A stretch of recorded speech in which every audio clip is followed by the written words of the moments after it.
Amplification of Precautious Altruism, venturing into the big question. Throughout life, we learn from our relationships with others to be altruistic and trusting, not only to loved ones, but to society as a whole as well.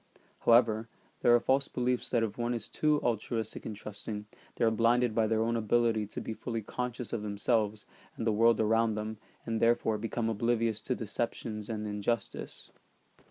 As a result, this brings the big question: how do we know when we are fully conscious of ourselves and the world that we live in, and how does said consciousness contribute to peace and justice? Well, to develop a full awareness of the world, one must attain endured patience, as while it may be grueling to undergo consequences of deception, it teaches the significance of generating necessity to change from blinded obliviousness to enlightened consciousness in order to learn from error and adapt to survive.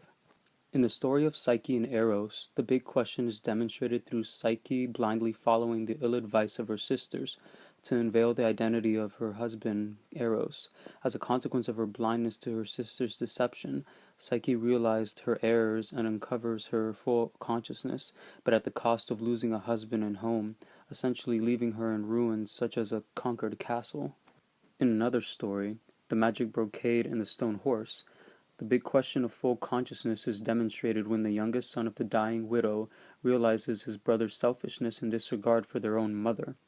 Once he was fully aware of the situation, the youngest son placed his mother's wishes for the return of her brocade over his own well-being as he ventured Fire Mountain in the icy sea. Despite the painful journey, he endured these obstacles with such patience, all while altruistically following the objective, his mother's own health. Here, the youngest son demonstrates that those who patiently endure consequences of deception become cognizant and develop a sense of betterment for themselves and others around them. From the local level, the big question is amplified through someone who had once been forced to remain oblivious to society due to his sexuality, former San Francisco city supervisor Harvey Milk. Despite being deterred by society from engaging in politics as him being gay would pervert the American lifestyle, Mr. Milk grew fully conscious of the conservatives' bigotry and did not permit them to intimidate him from becoming the first openly gay elected official in the U.S. in 1977.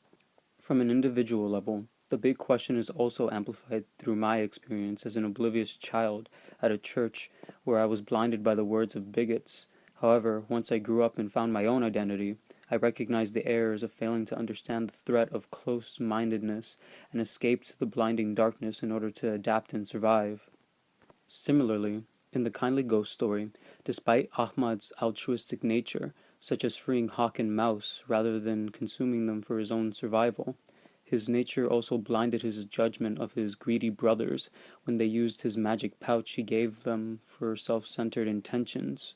However, once Ahmad was fully conscious of his brother's nature, after patiently enduring the consequences of his obliviousness, he adapted with the help of his comrades, attaining his pouch and newfound awareness of the world. Similarly to Ahmad and Mr. Milk, I have too had to force myself to adapt from my state of obliviousness to survive, but in return, I became fully conscious of my own self and the world around me. This end result inspired me to speak with others in similar situations as my own and utilize connections to establish societal change when becoming a criminological researcher focusing on hate crime in the future to change legislation on discrimination laws. Thank you for watching.